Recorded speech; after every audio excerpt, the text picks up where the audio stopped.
പിന്നെ കേരള പോലീസിൻ്റെ ഇടപെടലുകൾ അല്ലെങ്കിൽ അവരുടെ ചില പ്രകടനങ്ങളൊക്കെ നമ്മളെ ഇങ്ങനെ ആവേശത്തിലാക്കാറുണ്ട്. എന്തൊക്കെ തന്നെ പറഞ്ഞാലും അതായത് പോലീസിനെതിരെ പല ആരോപണങ്ങളും പ്രയാസങ്ങളും പ്രശ്നങ്ങളൊക്കെ ഉണ്ട്. വിമർശിക്കേണ്ട സമയത്ത് നമ്മൾ വിമർശിക്കുകയും ചെയ്യും. പക്ഷെ ചില സമയത്ത് കേരള പോലീസ് എന്ന് പറഞ്ഞാൽ മാസ്ഡ എന്ന് തന്നെ പറയേണ്ടി വരും. മലപ്പുറത്തുനിന്ന് അത്തരത്തിലൊരു വാർത്ത പുറത്തു വന്നിരുന്നു. എന്താണ്? ശരിയാ, കേരള പോലീസിനെ പലപ്പോഴും നമ്മൾ വിമർശിക്കും. ഒന്ന് നന്നായി കൂടെ എന്ന് ചോദിക്കും. അവർ നന്നായിരിക്കുന്നുണ്ട്, കുറച്ച് പുഴുക്കുത്തുകൾ എല്ലാത്തിൻ്റെ ഇടയിൽ ഉണ്ടാകും. അതൊഴിച്ചു നിർത്തിയാൽ നമ്മുടെ കേരള പോലീസ് നമ്മുടെ മാസാണെന്ന് നമുക്ക് ധൈര്യമായി പറയാം. കാരണം ചില പോലീസ് സ്റ്റേഷനിലൊക്കെ നമ്മൾ ചെന്ന് കയറിയാൽ സ്ത്രീയായാലും പുരുഷനായാലും വിളിച്ച് ഇരുത്തി മാന്യമായി പെരുമാറി നമ്മുടെ കാര്യങ്ങളൊക്കെ ചോദിച്ച് മനസ്സിലാക്കി അറിയുന്ന ഒരു വിഭാഗം പോലീസുകാർ ഇപ്പോഴും നമുക്കിടയിലുണ്ട്. ഇവരെക്കുറിച്ച് പറയുമ്പോൾ എനിക്ക് ഉണ്ടായൊരു വാർത്തയിലേക്ക് കിടക്കുമ്പോൾ എനിക്ക് കുറേ വർഷങ്ങൾക്ക് മുൻപുണ്ടായൊരു അനുഭവം.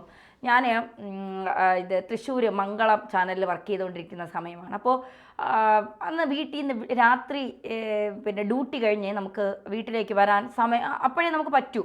അപ്പോൾ അല്ലെങ്കിൽ ഒരു ദിവസത്തെ ലീവ് നഷ്ടമാവും. അപ്പോൾ നമ്മളൊക്കെ ഡ്യൂട്ടി കഴിഞ്ഞ് ഒരു 5-5:30-6 മണിക്കൊക്കെയാണ് തൃശ്ശൂരിൽ നിന്ന് തിരുവനന്തപുരത്തേക്ക് ബസ് കയറുന്നത്. അപ്പോൾ അമ്മ മാത്രമേ വീട്ടിലുള്ളൂ. വിളിക്കാൻ വരാൻ വേണ്ടി മറ്റാരും ഇല്ല ആ സമയത്ത് വീട്ടിൽ.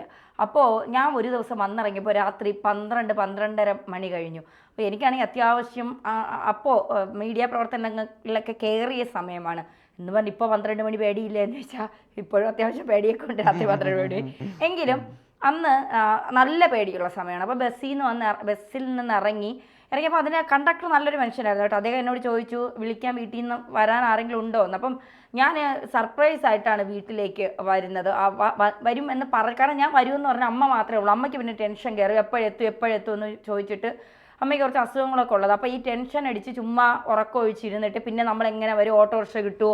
അമ്മ ഈ തിരക്കഥാ സംവിധാനം ഈ നമ്മുടെ പ്രമുഖ സംവിധായകരെക്കാളും നന്നായിട്ട് ചില കാര്യങ്ങളിൽ അവതരിപ്പിക്കാൻ പിടിക്കുകയാണ് എൻ്റെ അമ്മ. അപ്പോൾ അതുകൊണ്ട് അമ്മ അങ്ങനെയൊക്കെ ചിന്തിച്ചങ്ങ് എടുത്തു കളയും. അപ്പോൾ അതുകൊണ്ട് ഞാൻ വരുന്ന കാര്യമൊന്നും പറഞ്ഞില്ല. അപ്പോൾ രാത്രി അവിടെ വന്ന് ഇറങ്ങിയപ്പോൾ നേമ പോലീസ് സ്റ്റേഷൻ്റെ തൊട്ടടുത്താണ് എൻ്റെ ബസ് സ്റ്റാൻഡ്, എൻ്റെ വീടിലേക്കുള്ള വരുന്ന ബസ് സ്റ്റാൻഡ് എന്ന് പറയുന്നത്. അപ്പോൾ ഞാൻ അവിടെ വന്ന് ഇറങ്ങിയപ്പോൾ പോലീസ് റൗണ്ട്സിന് പോകാൻ വേണ്ടിയിട്ട് പോയിട്ട് വന്ന് അവിടെ ജീപ്പും പോലീസുകാരായിട്ട് അവിടെ കിടക്കണം. അപ്പോൾ ഞാൻ വന്ന് ഇറങ്ങിയിട്ട് ഞാൻ എങ്ങനെ പോകും ഓട്ടോറിക്ഷ എന്ന് നോക്കിയപ്പോൾ ഓട്ടോറിക്ഷയില്ല. ഞാൻ രണ്ടും കൽപ്പിച്ച് ജീപ്പിനടുത്തേക്ക് പോയിട്ട് ഞാൻ ആ ഡ്രൈവറായിട്ടിരുന്ന പോലീസ് ഉദ്യോഗസ്ഥനോട് ഞാൻ ചോദിച്ചു, സാറേ എന്നെ വീട്ടിൽ നിന്ന് വിളിക്കാൻ വരാൻ ആരുമില്ല, ഞാനിങ്ങനെ മാധ്യമപ്രവർത്തകയാണ്, തൃശ്ശൂരിൽ നിന്ന് തിരുവനന്തപുരത്തേക്ക് വന്നതാണ്, അപ്പോൾ എന്നെ ഒന്ന് വീട് വരെ കൊണ്ടാക്കി തരാമോ എന്ന് ചോദിച്ചു.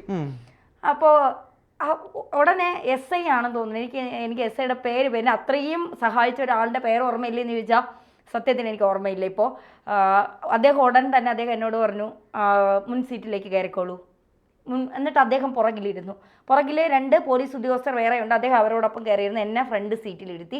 എന്നിട്ട് എൻ്റെ വീടിൻ്റെ അവിടെ കൊണ്ടാക്കിയിട്ട് മാത്രമല്ല എൻ്റെ വീടിൻ്റെ അവിടെ കൊണ്ട് എന്നെ ഇറക്കിയിട്ട് വീടിൻ്റെ അകത്ത് നിന്ന്, കാരണം ഒരു ഇടവഴി കഴിഞ്ഞിട്ടാണ് പിന്നെ എൻ്റെ വീട്, അവിടെ നിന്ന് അതാണ് വീട്ടിൽ നിന്ന് എണീച്ച് വന്ന് ലൈറ്റ് ഇട്ട് ഞാൻ അമ്മയുമായിട്ട് പുറത്ത് വന്നാൽ ശരി സാർ എന്ന് പറഞ്ഞിട്ട് വേണം അകത്തേക്ക് കയറി പോകാൻ എന്ന് എന്നോട് പറഞ്ഞു വിട്ടു ആ ഉദ്യോഗസ്ഥൻ. തിരിച്ച് ഞാൻ പോയി.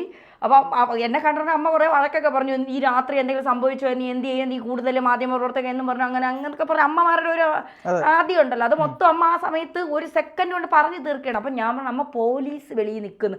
അപ്പം അമ്മ പോലീസാ, നീ എന്തോന്ന് ചെയ്ത് എന്ന് പറഞ്ഞിട്ട് അമ്മയ്ക്ക് ഭയങ്കര വേണം. ഞാൻ അമ്മ അവരെ എന്നെ കൊണ്ടാക്കി, പ്രശ്നം എന്തോന്ന്. ഒരു പ്രശ്നമില്ല, വന്നിറങ്ങിയപ്പോൾ ആളില്ലായിരുന്നു. ഞാൻ അവരോട് ചോദിച്ചു. അപ്പോൾ അമ്മയ്ക്ക് വിശ്വാസമില്ല പോലീസുകാർ ഇങ്ങനെയൊക്കെ ചെയ്യുമോ എന്നുള്ളത്. പക്ഷെ ഞാൻ പുറത്തിറങ്ങി ഞാൻ ശരി സാർ അമ്മയുണ്ട് അമ്മ എന്നൊക്കെ പറഞ്ഞ് കാണിച്ചിട്ട് അവരുടനെ കഴിഞ്ഞു പോവുകയും ചെയ്തു. സത്യത്തിൽ അപ്പോൾ എനിക്ക് ഭയങ്കര ധൈര്യം എന്ന് വെച്ചാൽ രാത്രി 12 മണിക്ക് വന്നിറങ്ങിയാൽ നമുക്ക് പോലീസ് സ്റ്റേഷൻ ഇല്ലേ, നമുക്ക് അവരോട് പറഞ്ഞാൽ നമ്മളെ വീട് വരെ അവർ കൊണ്ടാക്കി തരും. എന്തിനാ ഈ ഓട്ടോറിക്ഷയിലൊക്കെ കയറി പലപ്പോഴും നമ്മൾ ഈ എന്താ പറയുക ബുദ്ധിമുട്ട് അനുഭവിക്കും. നല്ലവരായ പോലീസ് ഉദ്യോഗസ്ഥരുണ്ട്. അവരോട് സാർ ഞാൻ ഒറ്റയ്ക്കേ ഉള്ളൂ, എനിക്ക് എൻ്റെ വീട് വരെ ഒന്ന് പോകണം, രാത്രി ആയെന്ന് പറഞ്ഞാൽ നമ്മളെ സ്വന്തം പെങ്ങളെപ്പോലെയോ അല്ലെങ്കിൽ മകളെപ്പോലെയോ കണ്ട് നമ്മളെ വീട്ടിൽ കൊണ്ടാക്കുക മാത്രമല്ല വീടിനകത്ത് നമ്മൾ കയറിയോ നമ്മൾ സുരക്ഷിതമായി എത്തിയോ എന്ന് കൂടി ചെക്ക് ചെയ്തിട്ട് പോകുന്നവരാണ് കേരളത്തിലെ ഒട്ടുമിക്ക പോലീസുകാരും എന്നുള്ളതാണ്. അതിന് വിപരീതമായി പലരും കാണും. ഇപ്പോൾ പല സ്റ്റേഷനുകളിൽ കേസൊക്കെ കൊടുക്കാൻ വരുന്ന പല പെൺകുട്ടികളുടെ ഫോൺ നമ്പർ വാങ്ങിയിട്ട് രാത്രിയാകുമ്പോൾ ചില പോലീസുകാർക്ക് ചില പ്രശ്നങ്ങൾ ഇളകും എന്നൊക്കെ ഞാൻ കേട്ടിട്ടുണ്ട്. പലരും അത്ര അനുഭവങ്ങൾ പങ്കുവച്ചിട്ടുമുണ്ട്. വിളിക്കുക, അവരോട് സൊറ പറയുക, പിന്നെ ഇട്ടേക്കുന്ന ഡ്രസ്സിൻ്റെ അല്ലെങ്കിൽ അപ്പം നിൽക്കുന്ന ഫോട്ടോ അയച്ചു കൊടുക്കാൻ പറയുക, പിന്നീട് അത് വേറെ ലെവലിലേക്കൊക്കെ പോവുക. അത്തരം ചില പുഴുക്കുത്തുകൾ എല്ലാത്തിലും ഉണ്ട്. അത് നമ്മുടെ ഫീൽഡിലും ഉണ്ട്. അപ്പോൾ അവരെ മാത്രം കുറ്റം സിനിമാ ഫീൽഡിനെ പോലീസ് ഉദ്യോഗസ്ഥരെയും ഒന്നും പറയാൻ പറ്റില്ല, നമ്മുടെ ഫീൽഡിലും ഉണ്ട്. അതുകൊണ്ട് നമുക്കത് നമ്മളത് പറയണം. നല്ലവരായ പോലീസ് ഉദ്യോഗസ്ഥരുണ്ട്. അതുകൊണ്ട് സത്യത്തിൽ ഈ സമയത്ത് അന്ന് എന്നെ വീട് കൊണ്ടാക്കിയ പോലീസ് ഉദ്യോഗസ്ഥൻ, അദ്ദേഹം ഇപ്പം അവിടെ നിന്ന് മാറിയെന്നാണ് എനിക്ക് തോന്നുന്നത്, എനിക്ക് പേര് ഓർമ്മയില്ല. പക്ഷേ സാറിനോട് വർഷങ്ങൾക്ക് ശേഷം ഒരു നന്ദി പറയാൻ ഒരു അവസരം കിട്ടി. അല്ല, അതുകൂടെ മാത്രമല്ല, ഒരു കാര്യം കൂടി പറയാം. അതായത് എന്നോട് എൻ്റെ ഒരു സുഹൃത്ത്, ഒരു പെൺകുട്ടി പറഞ്ഞത്, ബാംഗ്ലൂരിൽ നിന്ന് വന്ന് ഇറങ്ങിയ സമയത്ത്, വിജനമായൊരു സ്ഥലമാണ്, അപ്പം അവിടെ വന്ന് ഇറങ്ങിയ സമയത്ത് എന്ത് ചെയ്യും എന്നറിയാതെ, ഇതേപോലെ തന്നെ എന്ത് ചെയ്യും എന്നറിയാതെ നിൽക്കുമ്പോൾ ഒന്ന് രണ്ട് ആളുകൾ അപ്പുറത്ത് വന്ന് നിന്നു. അപ്പോൾ ഇവർക്ക് ഭയങ്കര ഭയമായി. ഒരു പെൺകുട്ടി മാത്രമേ ഉള്ളൂ. അപ്പോൾ വല്ലാതെ അവൾക്ക് ഉള്ളിൽ വല്ലാതെ ഭയമായി. ഫോണിലാണെങ്കിൽ 2% ചാർജേ ഉള്ളൂ. അപ്പോൾ ഇങ്ങനെ ബുദ്ധിമുട്ട് നിൽക്കുമ്പോഴാണ് ഇങ്ങനെ നെഞ്ചെടുപ്പൊക്കെ കൂടുന്നത് അറിയുന്നുണ്ട്, എന്ത് ചെയ്യണം എന്ന് അറിയുന്നില്ല, പക്ഷെ ധൈര്യം സംഭരിച്ച് ഇങ്ങനെ നിൽക്കുകയാണ്. ആ സമയത്താണ് ആ ചുവന്ന ബീക്കൺ, ആ ലൈറ്റ് വിട്ട് കേരള പോലീസിന്റെ വണ്ടി ഇങ്ങനെ കടന്നു വരുന്നത്. ഞാൻ പറഞ്ഞില്ലേ, അതായത് സമാധാനം തരും ചില രാത്രികളിൽ നമ്മൾ ഒറ്റപ്പെടുമ്പോ. അല്ല, അത് ശരിയാണ്. അങ്ങനെ ആ പെൺകുട്ടി, ഈ പെൺകുട്ടി ഒറ്റയ്ക്ക് നിന്ന് ഒരു രക്ഷയില്ല എന്ന് ഇങ്ങനെ ധൈര്യം സംഭരിച്ച് നിന്ന് എന്ത് ചെയ്യുമെന്ന് അറിയാൻ നിൽക്കുമ്പോഴാണ് ഞാൻ ഈ പറഞ്ഞതുപോലെ ചുവന്ന ബീക്കൺ ലൈറ്റ് വിട്ട് കേരള പോലീസിന്റെ വണ്ടി ഇങ്ങനെ വരുമ്പോൾ അവൾക്ക് കിട്ടിയ ഒരു ആശ്വാസം, ഒരു സന്തോഷം, അല്ലെങ്കിൽ ഒരു സുരക്ഷിതത്വം, അത് വേറെ എവിടെയും കാണില്ല. വേറെ എവിടെയും കാണില്ല എന്ന് മാത്രമല്ല, നമ്മളെ വാർത്തയിലേക്ക് നമ്മൾ ഇപ്പോഴും കടന്നില്ലെങ്കിലും നല്ലവരായ പോലീസുകാരെ കുറിച്ച് പറയുമ്പോൾ എത്ര പറഞ്ഞാലും മതിയാകില്ല എന്നുള്ളതാണ്. ചില ആഘോഷങ്ങൾക്കും പരിപാടികൾക്കൊക്കെ നമ്മൾ പോകും. അപ്പോൾ സത്യത്തിൽ എപ്പോഴും എനിക്ക് ഭയമാണ്. എവിടെയെങ്കിലും അടി ഉണ്ടാവുമോ, ബഹളം ഉണ്ടാവുമോ, എന്തെങ്കിലും പ്രശ്നം ഉണ്ടാവുമോ. എനിക്ക് എല്ലാ ആഘോഷങ്ങളെയും ഭയങ്കര പേടിയോടെ കാണുന്ന ഒരാളാണ് ഞാൻ. എൻ്റെ മനസ്സിൽ മുഴുവൻ ചിന്തയാ, ബഹളം ഉണ്ടാവുമോ, പിന്നെ പിള്ളേർ തമ്മിൽ കിടന്ന് തല്ലുകൾ ഉണ്ടാക്കുമോ, ഇതൊക്കെയാണ് എൻ്റെ പേടി. അപ്പോൾ നമ്മളിങ്ങനെ ഇതൊക്കെ നോക്കി ഇങ്ങനെ നിരീക്ഷിച്ച് നിൽക്കുക, പെട്ടെന്ന് അവിടെ ഒരു പോലീസ് ജീപ്പ് കണ്ടാൽ പിന്നെ നമ്മൾ ഇങ്ങനെ നോക്കിക്കൊണ്ട് നമ്മൾ പിന്നെ ഇങ്ങനെയാവും. പിന്നെ കൂളായിട്ട് നമ്മൾ ആ പരിപാടി ആസ്വദിക്കും. അവരവിടെ ഉണ്ടല്ലോ, പിന്നെ എന്തിനാ പേടിക്കുന്നത് എന്നുള്ളൊരു വലിയ ആശ്വാസം നമുക്കുണ്ടാകുക എന്നുള്ളതാണ്. ഇവിടെയും അത് തന്നെയാണ്. മലപ്പുറത്താണ് സംഭവിച്ചിരിക്കുന്നത്. മലപ്പുറം എന്ന് കേൾക്കുമ്പോൾ പൊതുവെ ഈ ഫുട്ബോളിനൊക്കെ വലിയ ആരാധകരുള്ള, ഫുട്ബോളിനെ എപ്പോഴും വരവേക്കുന്ന ഒരു ജില്ലയാണ് മലപ്പുറം എന്നാണ്. ഇതും സംഭവം അതേ സമാനമായ സംഭവമാണ്.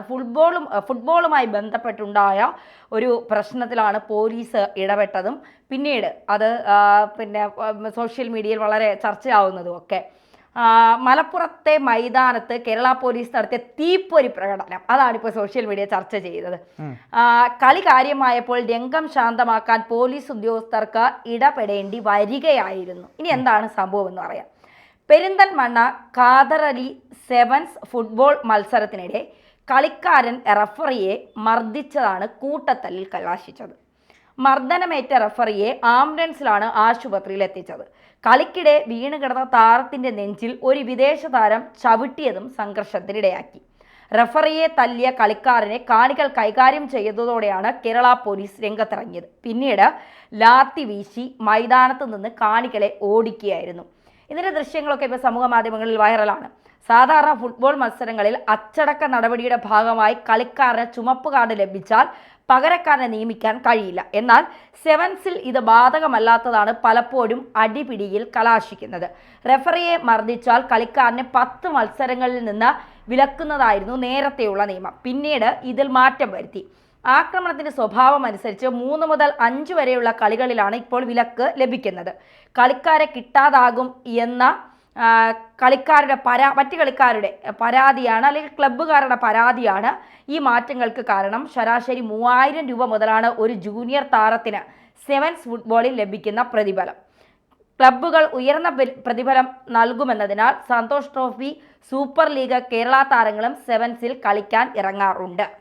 സെവൻസ് ടൂർണമെന്റ് നിയന്ത്രിക്കാനെത്തിയ റഫറിയാണ് ഈ കളിക്കാരൻ തല്ലിയത്. അപ്പോൾ ആദ്യമൊക്കെ പിള്ളേരുടെ ഇതല്ലേ എന്ന് വിചാരിച്ചിട്ട് മിണ്ടാതെ നിൽക്കുമായിരുന്നു പോലീസ്. പിന്നീട് ഇവന്മാർ ഇത് മൊത്തം വഷളാക്കുമെന്ന് കണ്ടപ്പോഴാണ് പോലീസ് കയറി അങ്ങ് ഓടിച്ചിട്ട് തല്ലി മര്യാദയ്ക്കിരുന്നുള്ളതെന്ന് പറഞ്ഞുകൊണ്ട് മാസ് കാണിച്ചു. എന്നാലും രംഗമൊക്കെ ശാന്തമായി എന്നുള്ളതാണ്. ചില സമയത്ത് പോലീസിന്റെ ഇടപെടൽ വളരെ അനിവാര്യമാണ്, ചില ഘട്ടങ്ങളിൽ അത് പറയാതിരിക്കാൻ. അല്ല, അതിന്റെ വേറൊരു പ്രത്യേകത എന്ന് പറയുന്നത് മലപ്പുറം പോലത്തെ ഒരു സ്ഥലത്ത് ഒക്കെ ഫുട്ബോളൊക്കെ വരുന്ന സമയത്ത് അമാതിരി ജനങ്ങളും ഫാൻസുമാണ് ഇതിന്. കോഴിക്കോട് മലപ്പുറം പ്രദേശങ്ങളിൽ അത്രയ്ക്ക് ഫുട്ബോളിനെ സ്നേഹിക്കുന്ന ആളുകളാണ്.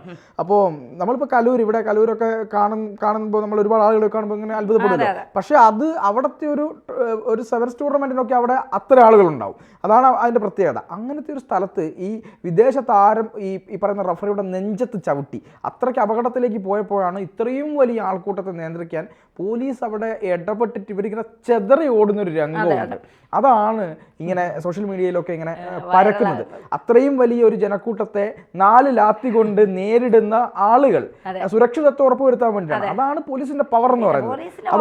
അതോടൊപ്പം തന്നെ പിന്നെ ചില PSC പരീക്ഷകൾക്ക് പോകുമ്പോൾ വൈകി പോകുന്ന ആളുകളെ പിന്നെ കുട്ടികളെ എത്തിച്ചു കൊടുക്കുന്ന പോലീസ് ഓഫീസർമാർ, സ്കൂളിലേക്ക് വീട്ടിലേക്ക് എത്തിച്ചു കൊടുക്കുന്ന ഓഫീസർമാർ, പല പോലീസ് സ്റ്റേഷനിലും പോയി ചാർജ് എടുത്തിട്ട് അതിൻ്റെ തൊട്ടപ്പുറത്തെ വീട്ടിൽ ദരിദ്രമായി കഴിയുന്ന ബുദ്ധിമുട്ട് അനുഭവിക്കുന്ന ആളുകളെ കണ്ടിട്ട് അവർ തന്നെ പിരിവിട്ട് വീടുണ്ടാക്കി കൊടുക്കുന്ന, അവർ തന്നെ ചികിത്സാ സൗകര്യങ്ങൾ ചെയ്തു കൊടുക്കുന്ന, അങ്ങനെ ഒരുപാട് നല്ലവരായിട്ടുള്ള ഒരു പോലീസുകാരുണ്ട്. മാത്രമല്ല പോലീസിൻ്റെ ധർമ്മം അല്ലെങ്കിൽ അവരുടെ ഡ്യൂട്ടി തന്നെ എന്താണ്? ജനങ്ങളുടെ സേവകരാണ്, അവരെ സംരക്ഷിക്കലാണ്. അപ്പോൾ നമുക്ക് വിമർശനങ്ങളും പ്രശ്നങ്ങളും ഒക്കെ ഉണ്ടാകും, അതൊക്കെ നമ്മൾ പറയുകയും ചെയ്യും. പക്ഷെ അതിൻ്റെ കൂടെ നല്ലതും കൂടെ പറഞ്ഞു പോകണം. ഇത്രയ്ക്ക് നല്ല നല്ല കാര്യങ്ങൾ കൂടി, നല്ല നല്ല അഭിപ്രായങ്ങളും കൂടി, അവരുടെ നല്ല ചെയ്തികൾ കൂടി നമ്മൾ പറഞ്ഞു പോകണം. അതെ, തീർച്ചയായിട്ടും.